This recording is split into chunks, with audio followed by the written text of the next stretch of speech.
Okay, guys. So, now, we are on chapter 21, community. Moving into a community. Immediately after moving to our new home in North Carolina, we knew we had a lot of work in front of us. Despite the property being home to apple, peach, and fig trees, as well as about 1/8 acre of blackberry bushes, outside of the grass being cut, the property had been untended for a while. We had to mulch, establish raised beds, remove about 1/2 acre of sod, and generally just get everything ready for all our animals and the crops we wanted to grow. Now, that's the kind of thing we're going to have to do, like on our property. But with us, gardening, it's just going to be all raised beds. So we're going to be like, I'm probably still going to buy a few. We're going to I'll build quite a few out of pallets. And yes, there'll be videos on that for sure. Anyway, I'm gonna try to like mulch around the whole garden bed area, so so it has that established walkway. And I'm just basically gonna try to utilize the whole property so we're not like having to worry about lawn care and that kind of thing. Except for like maybe where our fire pit area is at, and I am still gonna try to put a pool out there. Anyway,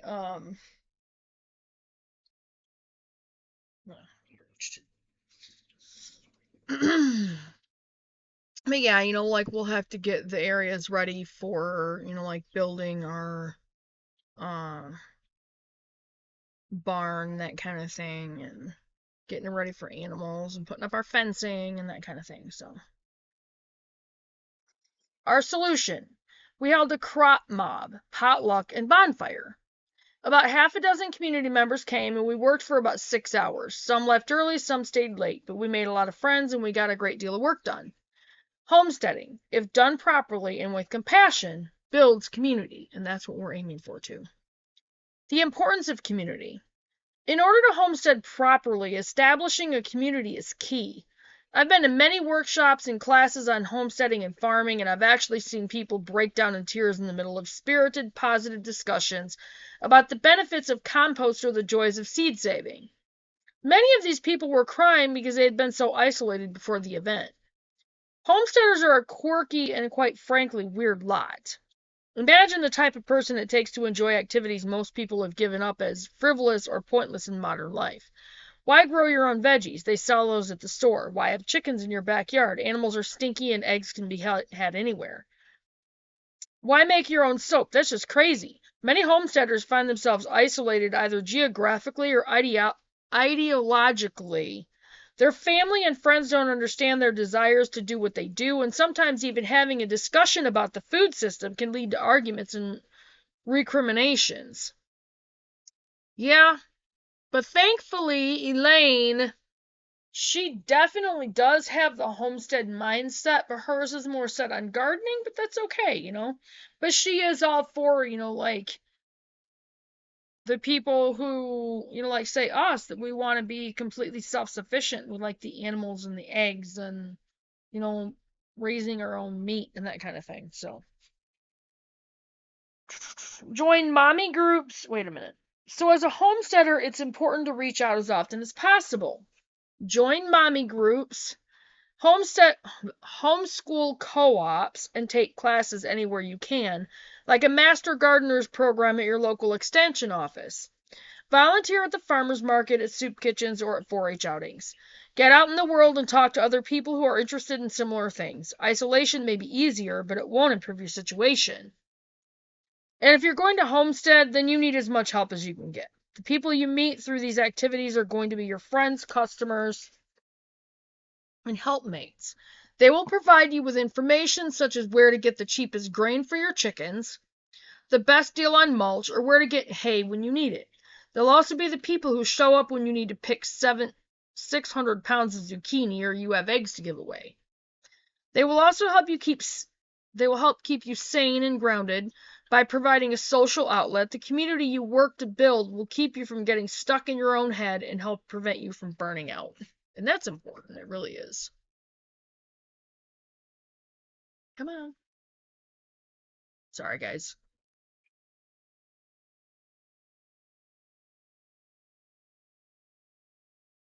You'll never guess who we're going to be for Halloween. Okay. Sorry. Building a community. What if you don't have those types of things to connect with in your community? Believe it or not, some areas are so rural that the nearest library might be 45 minutes away. In that case, you're going to be responsible for building and nurturing your own community. And you know what? That's okay. Because that's what our mindset is as, Faith First Farm and Homestead. That's what I want to be able to do, is to build that homesteading community. And hopefully it'll be right out there in Hackberry Fields. So have business cards printed up and give them to everyone. Collect phone numbers and email addresses from anyone that expresses an interest in what you do. Then, once a month, have a bonfire and invite everyone over or hold a potluck and share recipes. If you're really ambitious, you can put together a crop mob. Ultimately, nurturing connections and relationships will only make life better for you and your community. And that's also, that's another reason why I'm doing the Faith First cookbook. And even though I have to charge for it, it's not going to be that much, and I believe there's going to be a lot of people interested in it. So that's going to be another way that's, to help us get out there where people are going to be interested in what we're doing. How to host a crop mob. Crop mobs were invented in Pittsboro, North Carolina in 2008. Farming is labor intensive, organic farming even more so. Since modern families usually aren't as large as farming families of the past, it's necessary to find creative ways to get extra labor when you need it. So a group of community members in Pittsboro decided to start a crop mob, essentially taking the idea of a flash mob and applying it to farms. Community members come together and work on a small local farm. It's that simple. But it's also a bit more complicated, so here's how to get your own crop mob started. Step 1. Figure out what you want done. If you need your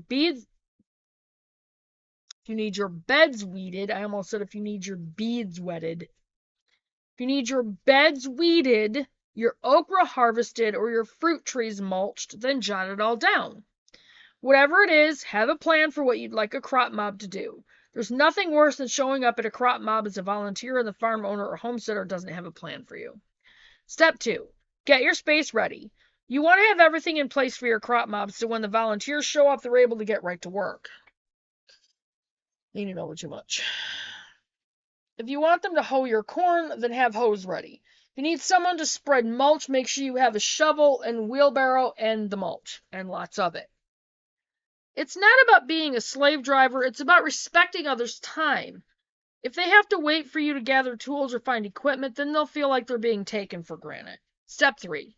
Feed everyone. You don't have to put out a 4-course spread, but your crop mobsters will be expending a lot of calories to help you out. It's only right and proper that you try and replace as many as possible. A pot of chili and a few loaves of bread with some cold homemade lemonade will have everyone leaving happy and satisfied. In addition to feeding them, make sure everyone is as comfortable as they can be. Provide water, break locations with benches and shade, and access to the bathroom.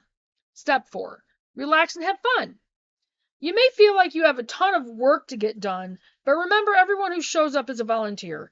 If a crop mob shows up, does an hour's worth of work, but then spends the next 6 hours chatting and socializing, don't get too upset about it. That's still an hour's worth of work you don't have to do. Crop mobs are social events that use work as an excuse to get people together. Don't get too hung up on the outcome. Step 5. Be grateful. Take the time after the crop mob to send out thank you notes. Get everyone's contact information before they leave. Yeah. Do not want to try. In a million years, you will never guess. Sorry. An email works, but if you can send out a good old-fashioned note via mail, all the better. Additionally, you might want to consider a small gift for all your crop mobsters. Crop Bobsters, bleh. Nothing showy or flashy, just something that lets them know you appreciate them showing up. A potted flower, a basket of veggies, or a plate of cookies lets everyone know that you're appreciated. That they're appreciated, sorry. It also makes it more likely that they'll show up for the next crop mob. Oh, and that's the end of the community chapter, you guys.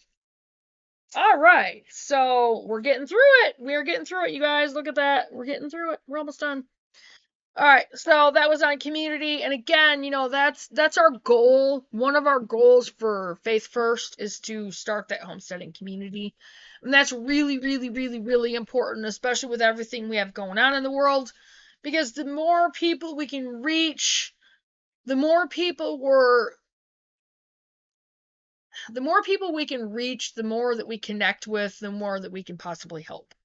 In a situation where all hell breaks loose and I mean, you can't go to the store and buy groceries, and people are going to end up starving, and they're going to need to know how to grow their own food or, where they can go to get help. So it's really important. Anyway, I will get off from here. I'll get this one uploaded, and I will see you guys in the next video. Bye, guys.